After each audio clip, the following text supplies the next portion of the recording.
El Martínez es un proyecto colaborativo de Rainbow Lobster. Suscríbete en Spotify, Apple Podcast o donde oigas siempre tus podcasts. Y si odias las plataformas de podcast, también puedes oírlo en elmartinez.net. Y para seguirte llenando la cabeza con autopromoción descarada, si quieres, ojo, si andas en el mood, si te nace, puedes seguirnos en Instagram en el Martínez Podcast.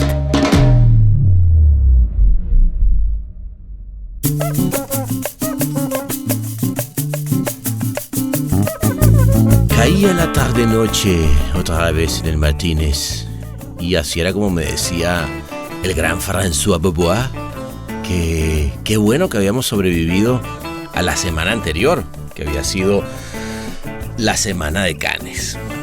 El hecho es que acá en nuestro podcast Bar de Siempre seguía, porque lo bueno es que este es verano eterno. Y para celebrarlo, mira, me di el placer, ¿vale?, de recibir a una gran amiga con la que nos hemos relacionado siempre en esos momentos virtuales, bares virtuales, pero siempre con mucha sabrosura. Pero bueno, déjame que, para que les cuente un poquito más de ella, invito a Marly, ¿no? Marly, vente, ¿le puedes contar un poquitito de lo que viene? Venga, que ella es una reconocida cineasta independiente documentalista que hoy vive en Canadá. Y que en sus años de carrera ha producido películas en Canadá, Colombia, Bolivia, Venezuela y Cuba. En su carrera destacan Historia de un día, Los viejos y Saturday Night, que han sido multipremiadas internacionalmente. Justo ahora está en plena postproducción de Casas Muertas, un documental con apoyo de Ibermedia, Canada Council of the Arts e IDFA Berta Founds, entre otros. ¿Cómo la ven? Una belleza, ¿no? O sea, de esas carreras que no todo el mundo se atreve a hacer, porque bueno, hacer documental es una cosa obviamente preciosa, pero también con un punto de vista, con arte detrás. Y un poco de eso comenzamos hablando, ¿no? Hablamos, por ejemplo, de la soledad, del concepto de la soledad, que es algo que ella siempre de alguna manera tiene recurrente en todas las películas que hace. Hablamos también de cómo esa búsqueda de la sorpresa en la cotidianidad es algo que a ella siempre le ayuda como a tratar de romper con el script de la rutina y a encontrar diferentes vías creativas. Por ejemplo, Saturday Night, que es una historia que se basa en gente sola que se encuentra bailando tango en Montreal. Una cosa bien particular, bien diferente, pero ahí ella empieza a contarnos ese lugar donde se relacionan y cómo le sirvió de ejercicio para poder entonces empezar a retratar un poco de una mirada de Montreal desde un punto de vista de alguien que no es de ahí, ¿no? De alguien extranjero, que está llegando a un lugar y que luego encuentra esos momentos donde nadie encuentra una historia, ¿no? Hablamos de esta gran película en la que además he tenido el honor de participar, que es Casas Muertas. Y es una película que desde que ella me contó que tenía filmado una parte, a mí me cautivó porque es un documental que hacía falta en Venezuela y del que básicamente puedo sacar que es encontrar a toda esa gente que has tenido que salir de Venezuela y ha dejado detrás Casas Muertas, como además es el gran título de una gran novela de Miguel Otero Silva. Bueno, y hablamos de esa tragedia venezolana, de perder las referencias, ¿no? Y de cómo eso al final también es un discurso universal que no se queda ahí en el localismo, sino que realmente empieza a agarrar como otro lugar y como otro tamaño, ¿no? Seguimos entonces dándonos, bueno, y venía uno que otro traguito, como ya sabemos que nos gusta, y hablamos entonces de Historia de un día, que además fue un documental que viajó como a más de 60 festivales, que fue una película que además marcó un cierre en su trayectoria como documentalista en National Geographic, para entonces ahora sí iniciar este nuevo camino del que les hablaba antes, donde decidió empezar a contar historias desde una mirada artística muy propia y con ese riesgo y arrojo que tiene el empezar a hacerlo desde un lugar más artístico. Bueno, y terminamos esa noche con la importancia de trascender el tiempo cuando contamos una historia. Y cómo, de nuevo, la colaboración, que todos saben que para mí es un tema que me apasiona muchísimo, es fundamental. O sea, colaborar hoy en día, terminamos concluyendo que es fundamental para que viaje a otros lados del mundo y se vuelva universal desde la cooperación. Y así de enrevesado, interesante y extrañamente literario comienza, como les digo, este capítulo del Martínez, que es como de relax, ¿no? O sea, como de salirnos de esa euforia de la que veníamos en la semana anterior y caer entonces en un plano mucho más tranquilazo, documental y artístico. Así que bueno, sáquense entonces, como siempre, ese paltó, ese vestido, esos zapatos y pónganse estas chanclitas mientras el pareo hace lo suyo, que empieza a caer la noche y entra la sed. Nada, pues bienvenido a esta mesita como siempre y vamos a comenzar a disfrutar, porque ella es Rosana Matequi. Esto es El Martínez.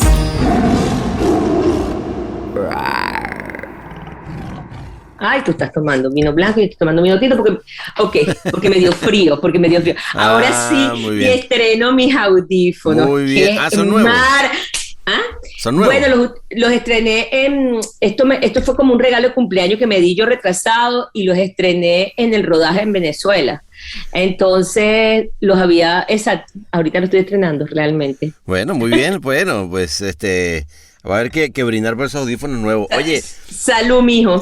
Salud, pues mira, yo lo que digo es, vámonos. Vámonos ya para el Martínez porque ahí nos están esperando ya con la mesa puesta. Tú me dijiste, bueno, tú te estás tomando ese tintito, yo un blanco, pero allá también nos tienen. Pero tú, ¿qué más vas a tomar? ¿Solo vino esta noche? No sé, chico, a mí me provoca como un aperol, una cosa así. Un aperol. Ahorita déjame, le voy a ir mandando un WhatsApp a François para que se ponga pila. Mira, bueno, vámonos pues, vámonos. Vámonos pues.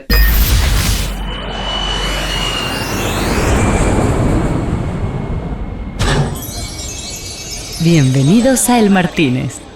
¿Qué le servimos para empezar?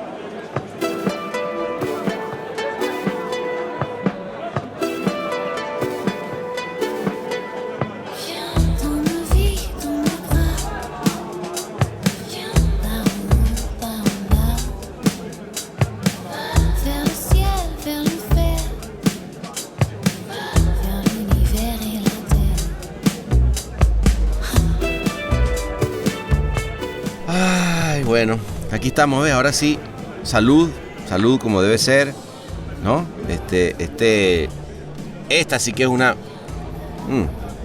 lugar para tomarse el vinito blanco, no allá donde estábamos antes, en ese lugar extraño, ¿no? ¿Sabes qué pasa? La Croisette tiene, toda esta onda de la Costa Azul tiene su swing como para que uno no se sabe diferente, yo creo, el vinito. Tú dirás. Bueno, también un vinito todo de la Toscana por ahí, tinto. Muy bien, muy bien. Bien refrigerado. Oye, Rosana, pues bienvenida, chica. Finalmente se nos hizo. Esto ha estado más difícil. Wow, exactamente. No más que no nos vamos a casar, porque si no. Exacto, si no, mira. No, si así sería, bueno, nos volvemos locos. Mira, ¿cómo estás? ¿Cómo estás? ¿Estás volviendo bueno, volviste de Venezuela hace poco? Sí, estoy volviendo de Venezuela, de este proyecto que nos tienen a nosotros, y te incluyo así, tan pendientes, ¿no? Pendientes, emocionados, Casa Muerta va a estar muy lindo. Pero antes fue duro. No, me imagino, pero antes que entremos ahí, yo quiero entender una cosa. A ver, porque yo primero que nada, otra vez saludo, ahora sí, ya relajadito, mira, vete las sandalias que te aparecieron ahorita en los pies, qué loco, ¿no? Viste la arenita en los pies, está buenísimo. Riquísimo, aquí tengo, ¿sabes? En este polo norte donde yo vivo estoy. Bueno, pero eso era donde vivías, porque ahora ya estamos en el Martínez. Entonces... Claro, la imaginación da para todos, hermano.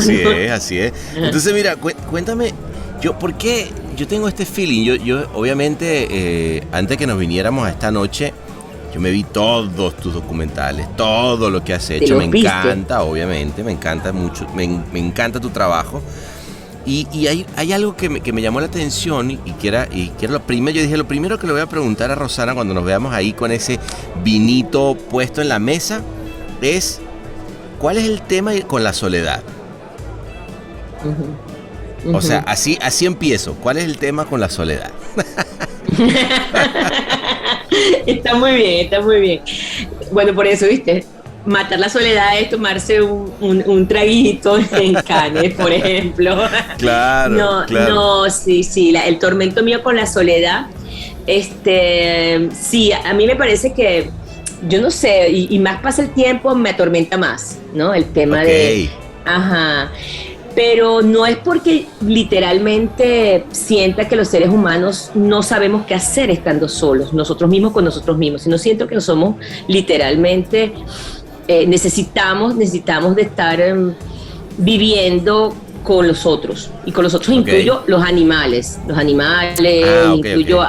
incluyo los seres humanos, pero siento que cada día me aterra un poco más de cómo cuando nos estamos poniendo viejos, que no es mi caso ni el tuyo. No es tu todavía caso, mi amor, para nada, ni el mío tampoco. No, como que la sociedad decide dejarnos más solos.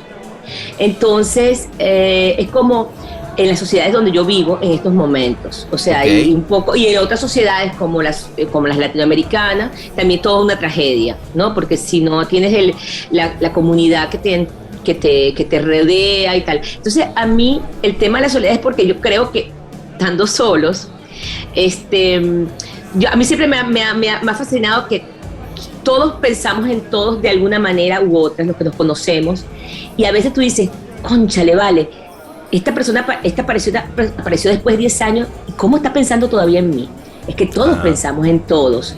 Entonces, a mí me aterra mucho el tema de que nos quedemos más en esto, en estar metidos encapsulados cada uno en nuestro propio mundo y no compartamos, no compartamos lo que somos. Y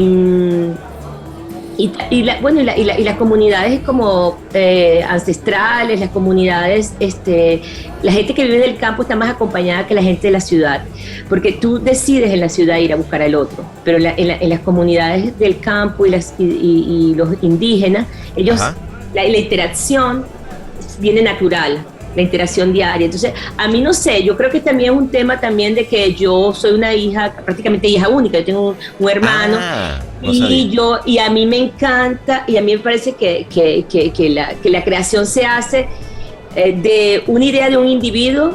Mucha gente se apega a esto para poder buscarse en esa historia. Entonces, no sé, recurrentemente busco la soledad. Ahorita soy una mujer sola. Bueno, ni tan sola, porque tienes a Tadeo que... Sí, pero bueno, o sea, pero lo que pasa es que sí es cierto que a veces vivir con un adolescente es como vivir solo.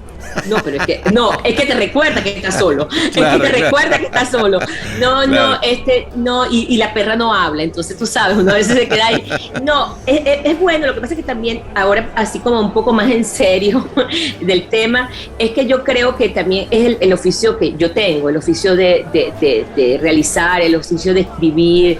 Es un oficio muy solitario, entonces te pesa ese fardón, ¿no? Te pesa ese fardón. Entonces más pasa el tiempo, yo quiero primero huir de la soledad, quiere decir, yo quiero estar rodeada de gente, que estemos y apoyar a otra gente, estar como en esa interacción, que me sorprenda la cotidianidad. Yo estoy muy aburrida de un país como el que yo vivo, que es Montreal, que claro, en Canadá y ahora que viene el invierno, bueno, más todavía. Bueno, ¿no? Vamos a ver cómo me escapo.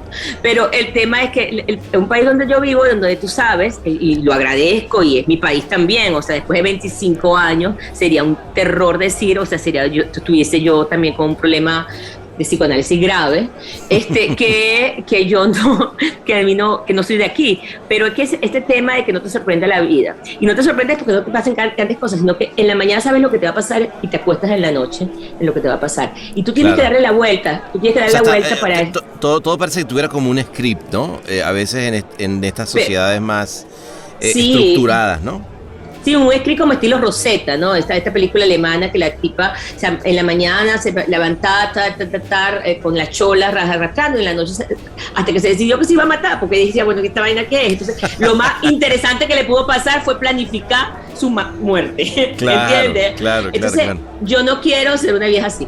No, lo que te quiero decir es que a mí eso, y yo necesito de eso, necesito meterme en un autobús y que pasen cosas. Yo no digo caos y extremos siempre, porque la gente dice, bueno, entonces te quejas de que vienes de un país. No, pero sí que hay una adrenalina allí que está pasando. Bueno, que es un poco lo que yo veo de repente cuando vi Saturday Night, ¿no? Que para esta hay una señora acá que nos está mirando como diciendo de qué están hablando, pero básicamente es un corto de 15 minutos, documental, parte de una trilogía. Además, entiendo que habían otras 2 obras de esa misma...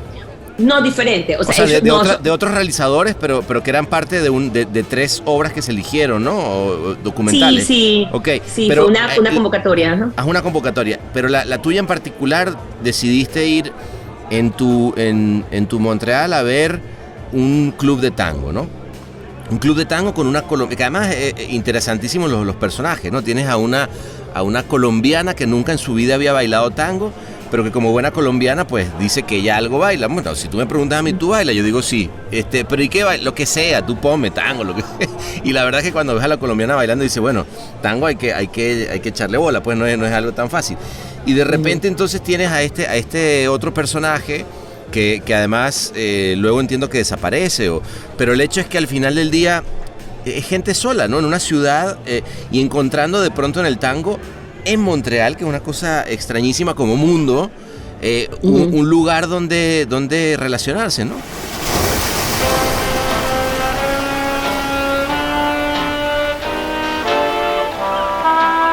El Martínez, un podcast de edición ilimitada.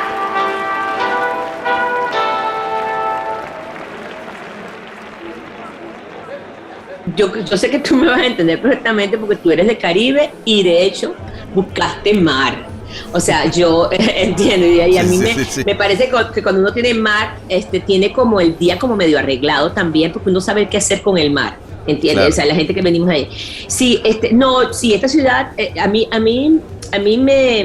esta película yo le agradezco mucho porque esto fue un ejercicio que se transformó en una película, porque literalmente era un ejercicio de la ONF, o sea, la ONF de 800, creo que fueron 800 proyectos, eligieron 3 para producirlo, y era hacer un ejercicio con cineastas sobre ciertos temas de inclusión, pero no era nada de que la convocatoria era general, para canadienses y no canadienses, no era que era solamente para inmigrantes. Y casualmente las películas, o sea, los proyectos que quedaron fueron de una inuit, o sea, de una esquimal, de un haitiano como yo, de origen haitiano, viviendo en Canadá, en Montreal, y yo. Venezolana de origen canadiense.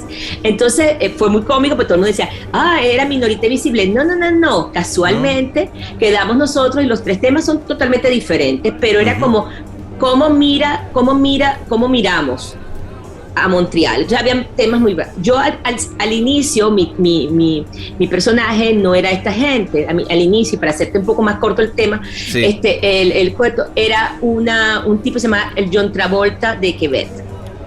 Maravilloso, un tipo, tenía un salón de tango y tal. Pero la ONF, que es la National Film Board, es un lugar muy interesante. Es la primera vez que yo trabajo con ellos. Y es muy interesante porque ellos tienen como un proceso artístico muy interesante. Ellos te dan mucho tiempo para que tú desarrolles. ¿Sí?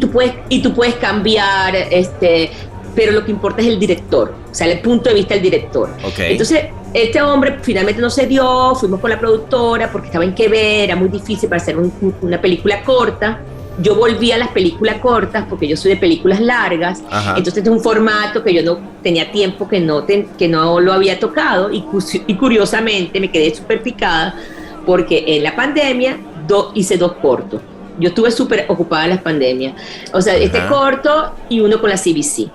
Okay. Y entonces, bueno, nada, y la idea era, pero era la primera vez que yo contaba películas en Canadá. O sea, yo he vivido acá, pero todas mis películas es mi mirada hacia Canadá. ¿Y eso por qué? Fíjate que es interesante, porque, a ver, 25 años en Canadá, a ver, entiendo que tú tienes documentales. Hay una interrupción, yo me fui para Venezuela unos 7 años, pero sí, 25 años en total. Pero digamos, en ese periplo, Cuba, Venezuela, obviamente. Bolivia. Y de repente dices, bueno, Colombia también, ¿no? ¿O no? Sí, también. Colombia. Y claro, México. Bueno, en fin, Latinoamérica, pues, que es a lo que te atañe.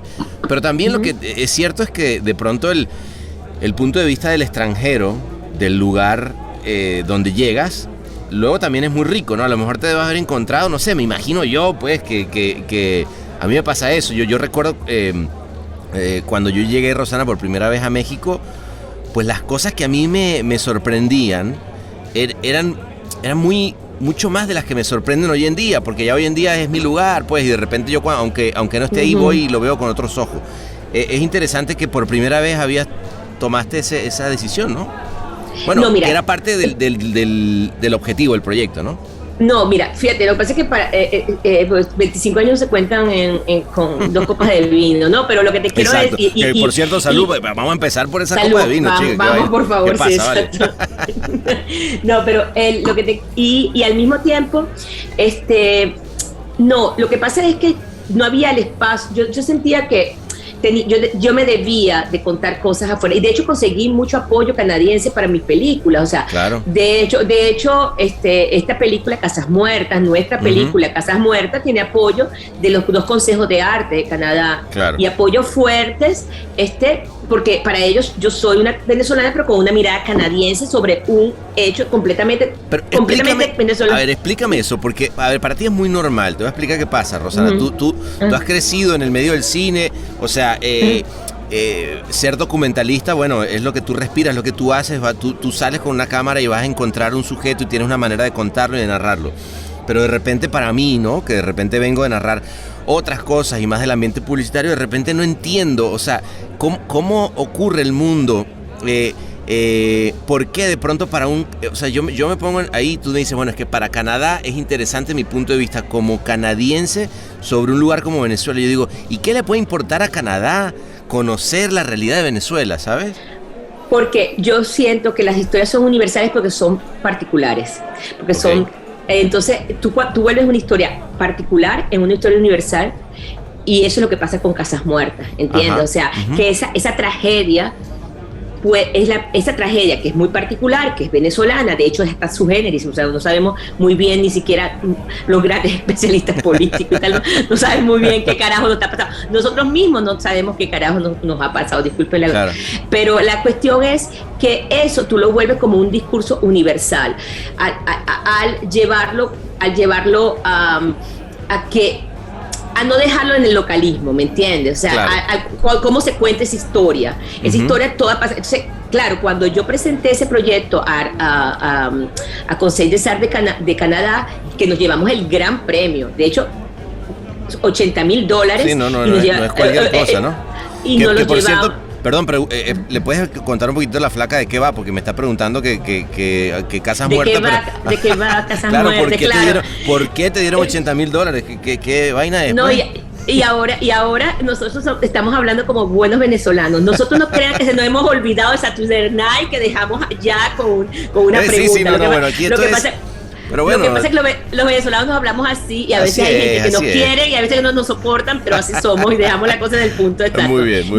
Casas Muertas es una película que yo hablo, que yo necesitaba hacer, porque con este dolor que tenemos nosotros, con este camello que nos tocó transitar, sobre todo a todos, a los viejos, a los jóvenes, pero a la generación de nosotros, a esta generación, estos pipillos que somos nosotros, nos toca muy duro, y yo quería contar desde ese lado, desde perder las referencias, perder nuestra memoria de referencia, porque a mí me formó ese país, pero no es que estoy hablando de un tema de que me formó el políticamente país, me formó el país, claro. Nosotros, y Sebastián, la realidad del mundo, claro. Lo que era ese país en ese momento, y me atrevo a decirte que tú también, o sea, claro. Nosotros venimos de esa formación. En Venezuela entraba todos los años 80, todo, ahí había de todo, sí. O sea, yo añoro, ¿por qué me siento sola? Porque yo añoro eso, o sea, claro. Es que no es que no vivo en el pasado, pero eso, nosotros venimos de eso, de esa vaina efervescente en donde estábamos en todo, y todos lo teníamos allí a mano, no importa el estatus económico que tenías. O sea, yo chama de clase media, que me vine de la provincia, y bueno, y hacía mi cola para ver todo el mejor teatro del mundo que se pasaba en la Teatro de Carreño y tal. Internacional. Y para poner un ejemplo. Entonces, ¿qué pasa? Casas Muertas habla de esto. El disparo es lo siguiente. En los años 57, Miguel Otero Silva, que es un novelista, el que no sabe, un novelista venezolano, ya muerto, papá de Miguel Enrique, que es el dueño del Nacional, exiliado político en Madrid, a quien le quitaron el periódico, claro. Exacto, este régimen. Dice y narra en una novela, se llama Casas Muertas, narra un país de llagas, un país donde había un país de bárbaros. Entonces, cuando nosotros vemos el país de ahora con otros bárbaros, la pregunta dice, ¿qué fue lo que nos pasó? Claro. Después de hablar de esos años 80 y tal, de esos años 90 todavía, con todo ese tal, ¿qué fue lo que nos pasó? Porque Venezuela es un no país en este momento, es un país de zombies. Entonces, la película, más que da una respuesta, habla de eso, o sea, de la gente que se quedó en Venezuela, que está todavía en Venezuela guardando la memoria. Entre ellas hay una mujer que se llama Isabel, a quien en los años 80, cuando Sebastián y yo estábamos en el Festival de Teatro, a ella le estaban inundando su pueblo y desplazando su pueblo. Claro. Ahí se estaba abonando, toda esta tragedia. Se estaba gestando todo lo que se iba a venir.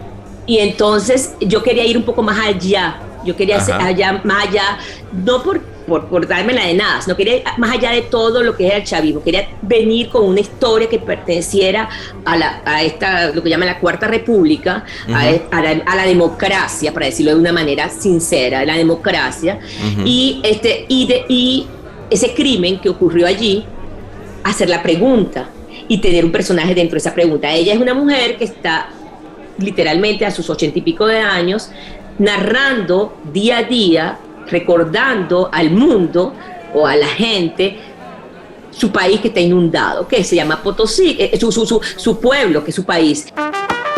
El Martínez, pura sabrosura tropical con acento franchute. Un pueblo que además hay una toma increíble donde está ella en un bote, ¿no? Y vemos entonces esa silueta de una catedral que sale de un lago, porque obviamente fue inundado el pueblo. Es una represa. Y una represa. Y ella le está llevando sus recuerdos a sus muertos, que están allá abajo. Y tú dices, que quedaron debajo del agua, que no les dio tiempo. Agua, ¿no? Que no hubo manera de y tú dices, qué metáfora, ¿no? O sea, que es lo que a mí me impactó, ¿no? Cuando lo vi, Rosana, por la primera vez, que además luego fuiste a buscar dos personajes más, siempre encontrando estas casas muertas en el país, y que es una gran metáfora, pero esa en particular me pareció como inicio brutal, ¿no? Sí, porque a mí yo me quedé con esa imagen, porque tú como creador lo sabes, todo parte de una imagen, de una poesía, de una escultura, toda el primer puff de ese corazón que tiene una historia. A mí una vez yo estaba leyendo, estaba con Los Viejos, con la película esta que hice en Cuba. Sí, que es muy linda. Sí, que habla de la vejez, de la soledad. Sí, también, fíjate tú. Mira, todas mis películas...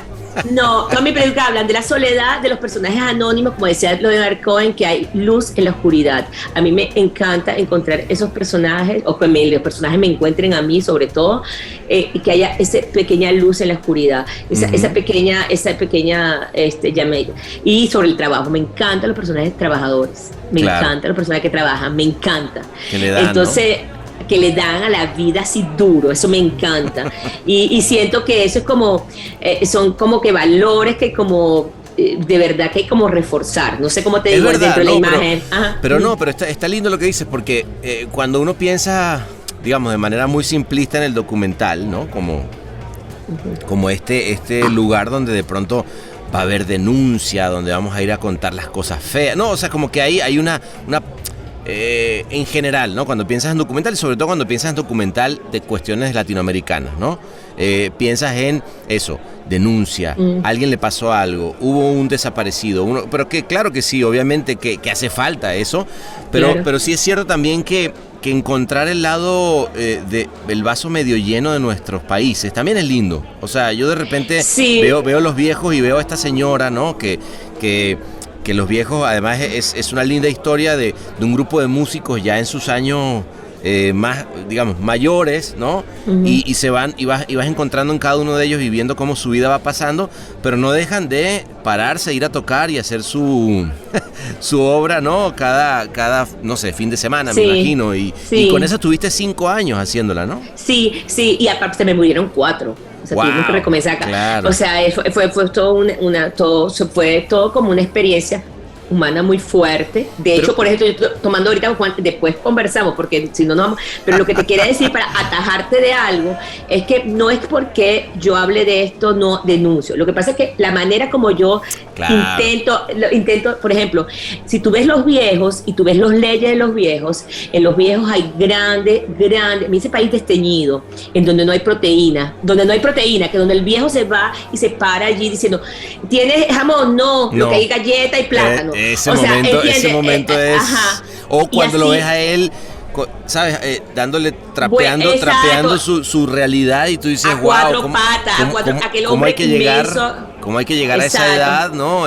Trabajando así, ¿no? O Bringer arrastrado por el hijo con una silla de ruedas, porque, o sea, hay todo como a mí me gusta trabajar de esa manera, porque yo siento que en la vida cotidiana, por supuesto que ahí está lo duro de la vida, o sea, pero no por eso están los grises, los negros, los blancos, o sea, a mí, eso a mí, yo siempre, y creo que más pasa el tiempo, soy más capaz de verlo, y lo digo con mucha honestidad, mucha humildad. O sea, yo llego a un lugar y yo descubro la atmósfera y veo mis grises y veo por qué ese personaje es fuerte, aunque la gente no lo esté viendo, a mí me da, y después se va tejiendo porque está en ese silencio que está allí, en ese trabajo que está allí. Por ejemplo, este muchacho Darwin, nuestro muchacho Darwin de las Casas Muertas, o sea, él podía haber sido cualquier malandro, pero no lo fue. ¿Y qué fue? Cuenta un poquito. Un barbero, un muchacho barbero, él que se quedó solo, o sea, pues son 3 personajes. Isabel, que vio inundar su pueblo, fue la desplazada y fue la última, voy a hacer pitch, como si tuviésemos IFA, la última que salió de ese pueblo, la sacaron de verdad cuando el agua le llevaba a las rodillas, la sacaron, y ella rememora ese pueblo, apareció, esa fue la imagen que yo vi, estilo Almodóvar, apareció cuando el efecto del niño, aparecieron las ruinas del pueblo, se secó la represa y apareció las ruinas del pueblo, y yo cuando vi vi esa imagen y dije, wow, aquí hay cine. Entonces ahí yo me anclé. Y yo necesito contar sobre Venezuela. Entonces ahí me anclé y empecé a explorar, ¿entiendes? Desde dónde. Y cuando empecé a saber la historia del pueblo, que la hidroeléctrica ya no sirve, que se hizo una hidroeléctrica que podían haber pasado literalmente como pasa en toda parte del mundo, al lado del pueblo, para poder y salvar el pueblo de 1800. No, le pasaron por encima, no les dio tiempo de nada, dejaron los muertos allí, y como los atropellos que han hecho siempre. ¿Qué pasa? El otro muchacho es un muchacho de 22 años que lo que ha visto es esto. Y que además fue el último que se quedó de su familia para ayudar a que el resto, que su mamá, que todos salieran. Se fueron todos, hasta que se fue su madre, que él prácticamente hizo todo para que su mamá se fuera. Viene de un hermano malandro, pero que un malandro que lo mataron al lado de su casa, pero que lo quiere porque su hermano, no solamente su hermana, porque ayudó a su familia a levantarse, y no con los malos pasos, antes de los malos pasos. Entonces es como el drama de Venezuela, el drama de Latinoamérica encapsulado, ese muchachito, y él estaba solo y él podía haber decidido vender droga, cualquier otra cosa, y no, él se metió a ser barbero. Él se metió a ser barbero y es un barbero que baila reggaetón. El barbero reggaetonero. Entonces, ¿dónde está la tragedia? La tragedia es que ese chamo gana $2 por media hora de cortar el pelo, porque corta el pelo artísticamente, no es como sino que hace rayitas, la vaina y tal. Un tipo creativo. Bueno, me explico. Entonces, allí está todo eso y el otro personaje que es el que cuida las casas de la gente que se fue. En Caracas, ¿no? En Caracas, Jesús, y que tiene un morrocoy y un conejo de mascota, y el conejo se crea un perro. Y es buhonero y era contable, y ahora vende juguetes, y en la casa que él cuida, hace 11 años, eran dueños de Mattel. Entonces, mira, qué locura, ¿no? Dueño de Mattel. Entonces, y él vende juguetes de buhonero. No, bueno, la verdad, a ver, yo insisto. Es de la metáfora, ¿no? Desde que me lo contaste, yo lo que me cautivó fue eso, ¿no? Decir, a ver, contémoslas desde un lugar, ¿no? Encontrando esos personajes que de alguna manera siguen hoy en día habitando una casa muerta. Uno de ellos particularmente, sí, obviamente sin hacer spoiler, con ganas obviamente de salir de un país, pero interesante. Y creo que es donde, pues me parece lo lindo, porque bueno, esa película habrá que verla, pero sea con esa o con Los Viejos o con Saturday Night, hay una búsqueda también que tiene que ver con los personajes, ¿no? O sea, creo que y eso era un poquito lo que te quería preguntar, desde el punto de vista creativo, ¿cómo abordas un proceso? O sea, ¿en qué momento tú dices, listo, ya tengo un docu, ya tengo una historia? Porque son un montón, ¿estás de acuerdo? O sea, como me hablabas del Elvis en Saturday Night, o sea, la verdad es que si indagas un poco, no quiero decir que todas las personas somos susceptibles de documentales, pero la verdad de las cosas es que todos tenemos algo que es interesante, ¿no? ¿Cuándo para ti hay un momento que dices, espérame, esta historia vale la pena ponerla en la pantalla y pasarme, en este caso, no sé, 5 años de tu vida, ¿no? Por ejemplo, en el caso de Los Viejos. Bueno, fíjate una cosa, te voy a decir algo que le va a hacer ruido a un gentío, pero así es la vida, así soy. Muy yo. Bien, eso me gusta. No, además, espérate un segundo, tráeme otro flaco, pero una ronda porque vamos a hablar de cosas interesantes, vamos. Los personajes no me buscan a mí, yo los busco a ellos. Ajá. En el sentido de que yo tengo la historia, yo estoy convencida, yo lo sé, y no es nada de arrogancia, que uno cuando uno hace cine de autor, un cine de una búsqueda de momentos de tu vida, yo supe que yo iba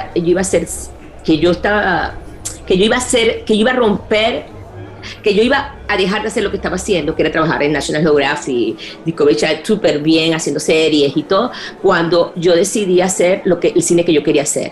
Y ese cine que yo hacía tenía la traza de mi vida.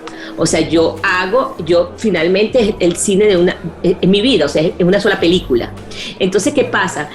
Donde yo me detengo son mis necesidades, claro, obviamente coinciden con las preguntas, con mis miedos, con todo, con las de mucha gente, porque generacionalmente también nos persigue a todos casi lo mismo, entonces a veces, ¿no? Entonces la idea es que cuando, por ejemplo, de hecho hasta Los Viejos fue así, que no era, por ejemplo, cuando yo digo, voy a hacer Casas Muertas, yo me imagino un personaje y lo voy a buscar literalmente al lugar. Lo voy a buscar al lugar, y por supuesto digamos, la vida me sorprende y me encuentra uno mejor. Claro, pero lo voy a buscar en el lugar correcto. Esto es El Martínez.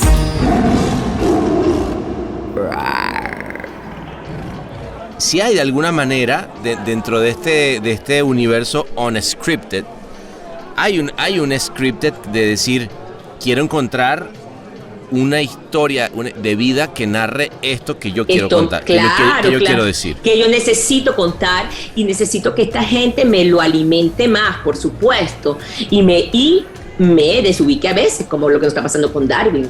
O sea, exacto, y cómo lo vamos a hacer, ¿entiendes? O sea, para que sigamos, pero hay algo neurálgico que es como para mí la visión de un director, es que tú sabes, para mí, y es loco porque el que ve mis películas sabe que yo soy preciosista, que a mí me gusta el cine bien realizado, que yo siento que el cine es arte y yo nunca creí en el cine directo. ni el cine descuidado, o sea, yo siento que uno tiene todo lo contrario. Uno tiene que tener, y yo siento porque si no, uno tiene que presentar a la gente lo que estás viendo y que ellas digan, wow, yo introducirlo y darle la oportunidad de que haga ese viaje personal a través de una mirada, pero una mirada plástica que le ayude a ellos también, es decir, wow, yo no lo había visto así, pero mira, fíjate, ¿entiendes? Ajá, y presentar, Perdón, interesante eso que dices, porque una de las cosas, viendo Los Viejos, me pareció muy lindo que de pronto, digamos, si bien tienes la historia de un personaje, luego tienes la historia de otro, de repente siempre contado sin miedo a quedarte un rato viendo un pedazo de la vida de ese personaje, pero de repente, y muy temprano en la película, está bajo el agua, ¿no? Viendo las fotos de esos personajes enterradas en el mar, ¿no? Y luego esa misma imagen luego aparece al final, pero ahora es bajo el agua, pero tienes un vestido, ¿no? Y que luego resulta ser dos personas en una danza submarina, que luego además es parte de el show de la cantante. Eso tiene algo. Qué chévere que ya tú le diste ya el show de la cantante, porque sabes que mucha gente hasta me pregunta, claro, es el Tropicana de ella. Claro, me quedó claro que, pero que yo no entendí, o sea, digamos, fue un payoff al final del día eso que hiciste con eso, porque uno venía viendo ese pedazo de tela en el agua que si bien te narra, como que te hace pensar, pero ¿y eso de qué va tal? Y de repente te das cuenta que probablemente es parte de este vestido. Pero nada, lo que te quiero decir con esto es que ahí hay narrativamente también un aportar, no solamente desde poner el headshot de alguien hablando, ¿no? Sino también dar un punto de vista más artístico, incluso desde la puesta en escena, ¿no? Sí, fíjate que hablando de un amigo en común que de repente va a ver el podcast, que es John Marque. Ajá, el gran John Marque. Que además, por cierto, perdón, no sabía que John Marque, es más, que te voy a decir la verdad, intuía porque me parecía haber visto su crédito en algún momento, que ahora estaba dedicado a la fotografía o a hacer DOP, pero ayer fue que me lo confirmaste y dije, ¿qué? John Márquez, el John Márquez bueno. de mi adolescencia. Bueno, ajá, perdón. No, y un tipo muy sensible, un tipo muy bello. Él estuvo uno de los directores de fotos de Historia de un Día, que es una película que la gente agradeció muchísimo y que yo también agradecí, que fue la película que dije, yo quiero hacer este cine, y es una película totalmente silente. Ahí, o sea, tú dirías que esa fue la, perdón, Rosa. Esa es la película. Tú de venir a hacer National Geographic, documentales, pues bastante. Para televisión, tú dirías que ahí fue donde tú diste un paso y dijiste, bueno, a ver, señores, voy a hacer este cine. El paso a mi ruina. No, porque, a ver, ojo, hay que tener un valor enorme para dejar cosas, o sea, y que al final decir, bueno, voy a dejar algo significativo desde mi punto de vista como artista, y haces un documental que efectivamente totalmente silente, que además narra diferentes zonas de Venezuela con un punto de vista, y de Colombia con un punto de vista que te va llevando obviamente a través de la narrativa, pero que tiene mucho de punto de vista artístico, ¿no? Súper arriesgado. De hecho, muy agradecido. O sea, es un documental que viajó como a 68 festivales. Wow. Y se me olvida ya tal. Y empezó con ITFA y empezó por y fue como, y me tomó por sorpresa porque yo en un momento la película como que fue demasiado y nosotros sabíamos mucho qué hacer con todo lo que estaba viniendo, wow, ¿sabes? Fue qué una bueno, ¿no? Ajá. Y era una película muy arriesgada porque era una película en donde yo decidí literalmente, y le decidimos 3 personas, que era el editor, que es Lucas Villegas, que vive aquí en Montreal, por cierto, el colombiano. Ajá. Mi músico, que ya está muerto, que es Alejandro Rodríguez, que era un músico venezolano, la mano derecha de Abreu. Okay. Y decidimos hacer, yo propuse esto, hacer literalmente la historia del mundo rural bajo esta premisa, la premisa de Rulf, de lo que decía Rulfo, porque yo soy totalmente rulfiana. Eso es otra cosa, a mí los personajes rulfianos, Rulfo a mí me marcó todo el tiempo. Y el campo, me parece que el campo salva. aunque yo soy una persona bastante urbana, me parece que uno tiene que volver siempre al campo para, para validar cosas, ¿no? Y entonces era que la diferencia entre lo urbano, o sea, la gente urbana y la gente del campo, incluyendo los indígenas, era el acto ceremonial. Es que en la actualidad, entonces la ceremonia en el campo y en el mundo indígena se tiene todavía en la vida cotidiana. Existe, es parte de, existe, está allí como en el pasar de la vida, de la vida de cada uno. Entonces, y en la parte urbana nosotros perdimos, el cumpleaños es, tú sabes, apaga la vela, vámonos, sácate, claro. Exacto, saca la caña. Saca la caña. Vamos, ¿entiendes? O sea, claro, entonces, claro, yo quería hacer como eso y buscar, por ejemplo, el amor en el campo, y entonces la idea era hacer un día donde literalmente volver a esos personajes universales del campo y hacer un día imaginario en la vida de varios momentos ceremoniales del mundo indígena y el mundo campesino, en donde la gente no se llamara como nada, o sea, la gente era gente, claro. y en donde había momentos que la Mahayet, que es cuando la mujer se prepara para hacer para casarse en La Guajira. En ese momento la estaban lavando, pero en el otro momento en el llano, allá en los Andes tropicales, la mujer estaba barriendo, y entonces era como atar un día imaginario con pequeñas cosas y con momentos importantes, entre ellas el segundo entierro, que es entonces la idea era hacer todo esto, y fue un ejercicio que si yo no hubiese estado en National Geographic yo no lo hubiese logrado, porque es un ejercicio de observación muy grande, y entonces la idea es que una de las grandes alabanzas o grandes críticas de esa película es que había un manejo técnico de mi parte muy interesante, porque la película iniciaba y moría a los 5 minutos cada día, iniciaba y moría, y al final era un todo que te dejaba a ti hacer lo que me gusta a mí del cine que yo quiero ver, es que tú entres allí y busques con tus propios referentes tu otra película, sabiendo que esa es la película que te están presentando. Niel González, Niel Godínez. El Martínez. No, es muy linda, y cuenta, pero y venías con John Márquez. ¿O entra o no entra? ¿O no entra? Porque es una película de 20 minutos que... Claro, pero bueno, yo entré. Mi pregunta es, me decías que John Márquez y nos fuimos a hablar de la película. John Márquez, me acuerdo, porque John Márquez llega a la mitad de la película por otras cosas, otras situaciones que nos vamos y él llega porque teníamos muchas ganas de trabajar juntos, y enseguida lo llamo y yo me voy, y se viene conmigo a los Andes, y yo hace todos los Andes, ¿no? Porque es una película que tú no denotas si habían 2 directores de fotos, o sea, es una película completamente pareja, sí. Y entonces, pero les digo, cuando tú tienes realmente la fundación, cuando tú tienes que la película no es solamente una película, sino una idea. Y la idea tiene que verse y trascender en el tiempo. Para mí eso es lo que es la visión de una película. Y lo que uno tiene que luchar a tenerlo, ¿no? Y entonces John llega, y yo me acuerdo que él se va un momento empezamos a hacer unas entrevistas, una cosa y tal, pero súper básicas. Y yo le digo, esto es para informarme yo, pero esto no es nada que ver con las escenas. Esto es, simplemente yo necesito saber todo del personaje para yo poder armar una atmósfera, porque la película no se habla.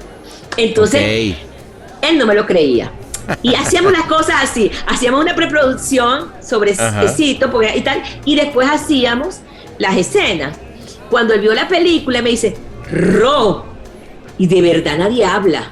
Y entonces están esas escenas tan bellas. Él se había agarrado mucho del tema entrevista. Le dije, tú nunca vas a ver en mis películas una entrevista, John. Yo hago monólogo o no hago. O sea, a mí me parece que la entrevista es demasiado fría. Sí, interesante. O sea, yo siento que...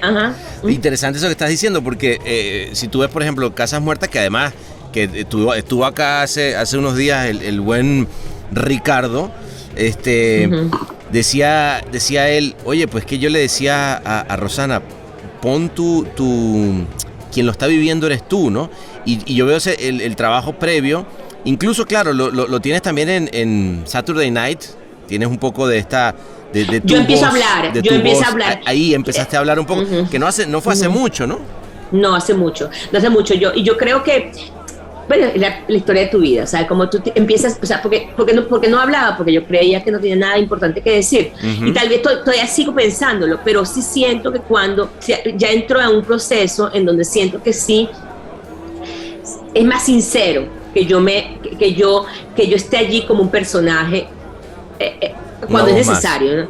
Una voz más del sentimiento de la película, que no tiene que ser cierto, no, es el sentimiento de un personaje que va viendo eso y por qué, y entendiendo. Yo creo que la gente agradece mucho cuando tú entiendes por qué esa persona hizo esa película, por qué ese cineasta se acercó, por qué eres tú y no otro que está con ese personaje. Entonces, eso lo hace esa historia en común.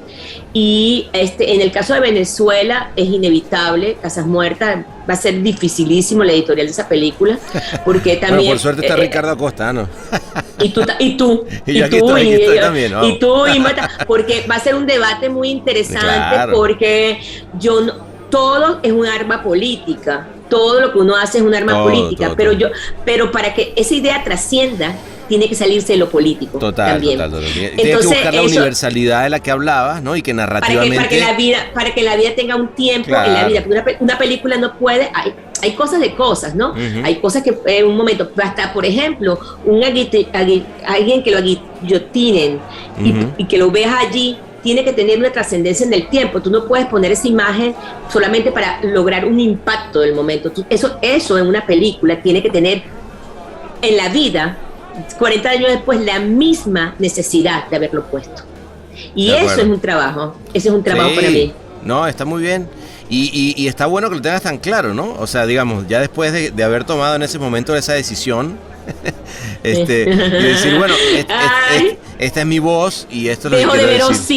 Dejo de ver Osito, dejo de ver Pingüino, pero ¿sabes qué? Pero el método de regar, no era de etnografía, porque no es lo que era etnografía. ¿Qué aprendiste ahí? Porque eso es interesante también, de la vida espera. como documentalista de National Geographic. ¿Qué venías haciendo de naturaleza?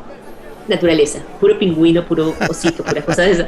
No, y también después, bueno, empecé a hacer documentales para televisión y el tema yo sabía que el lenguaje, habían cosas que ya yo sentía que el documental estaba como en un momento de vanguardia, en donde se salía ya de ese género que nos ponían como género menor. Yo sentía que ya hacíamos películas. Y cada vez más, ¿no? Y cada vez más, impresionante. Muchísimo más, Qué muchísimo bueno. más. De hecho, la muchacha que mataron ayer, esta directora de foto, yo te iba a comentar en estos días, es una tipa que a mí me hubiese encantado tenerla como directora de foto. Era una tipa que viene del mundo documental y yo vi muchos trabajos de ella y eso, yo más creo que para hacer ficción tienes que venir el documental. O sea, no sé, yo pienso que igualmente lo que haces películas, ¿no? Tú haces películas. Sí, claro, y narrar una historia desde un punto de vista que en este caso, qué lindo que sea a través de la realidad.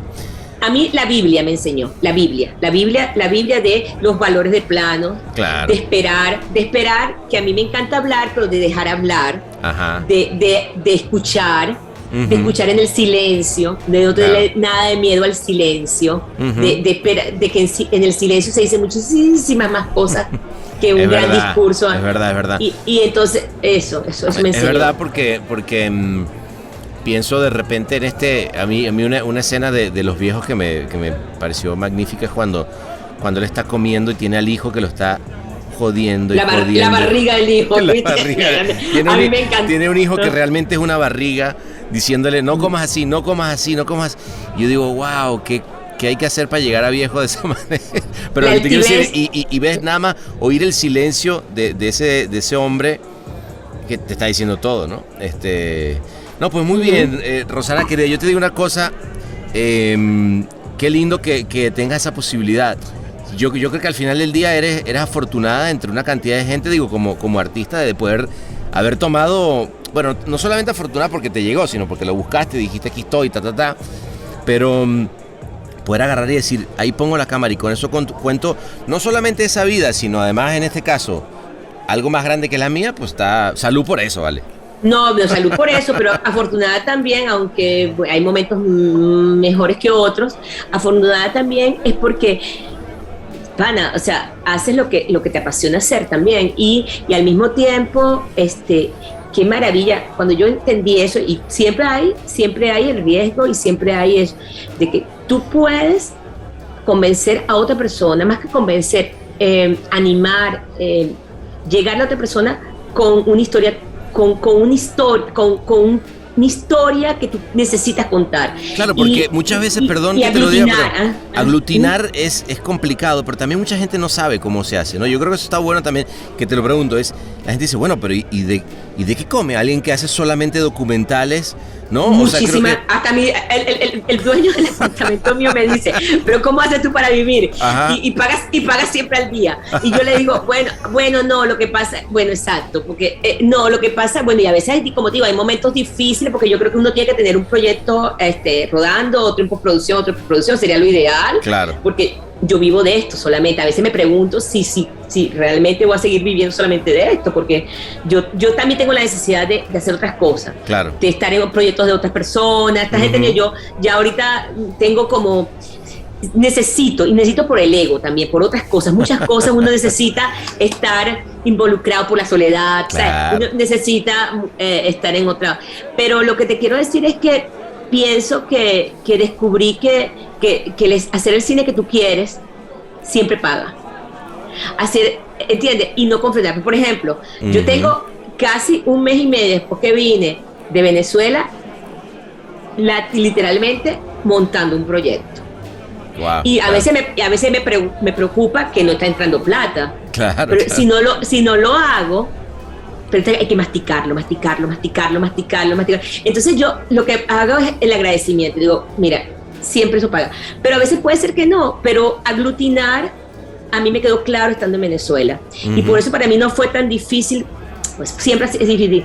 Porque la gente me dice, cónchale, cuando se fue el Senat, que trancaron el Senat, me dijeron, y a ti no te afectó tanto. Le dije, no, lo que pasa es que yo siempre creí en la coproducción. Y yo siempre creí en que si esa historia convence o anima a mucha gente, otra gente de otra parte del mundo la vuelve universal. Claro. Porque la participación de esa persona me va a hacer a mí mirar esa historia más universal. Y yo creo que uno tiene que hacer eso. Uno no puede ser sino parte de todos, ¿entiendes? Está muy bien, porque eso es un tema recurrente que te voy a decir acá en el Martínez, lo hemos hablado muchas veces, y tiene que ver, que esa coproducción tiene que ver con la colaboración.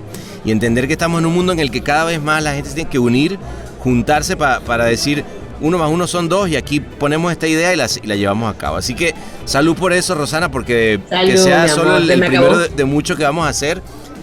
Y sabiéndonos que estamos rodeado de gente querida, que compartimos, y disfrutando el proceso, que es lo más importante, que es lo sabroso de saber que está uno haciendo algo que en el proceso lo vas a disfrutar.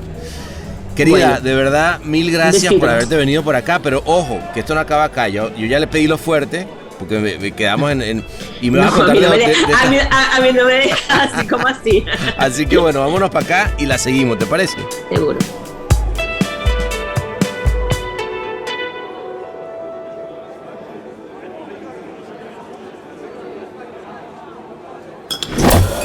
Un bar transformado en podcast es el Martínez.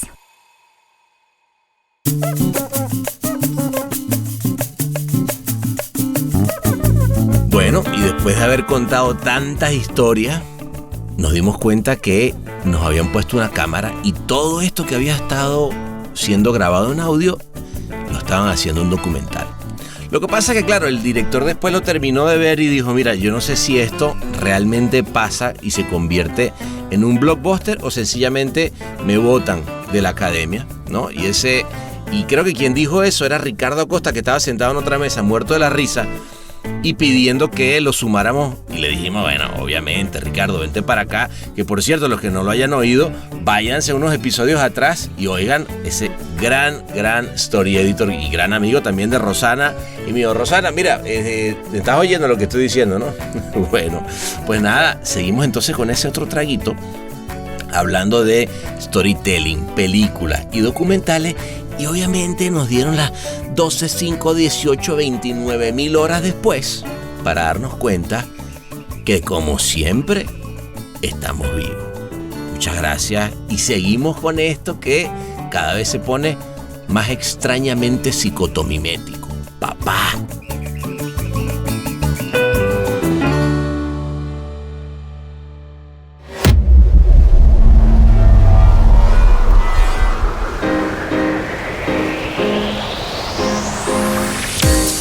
Este episodio fue mezclado y musicalizado por el gran Ahmed Cosío en Ciudad de México.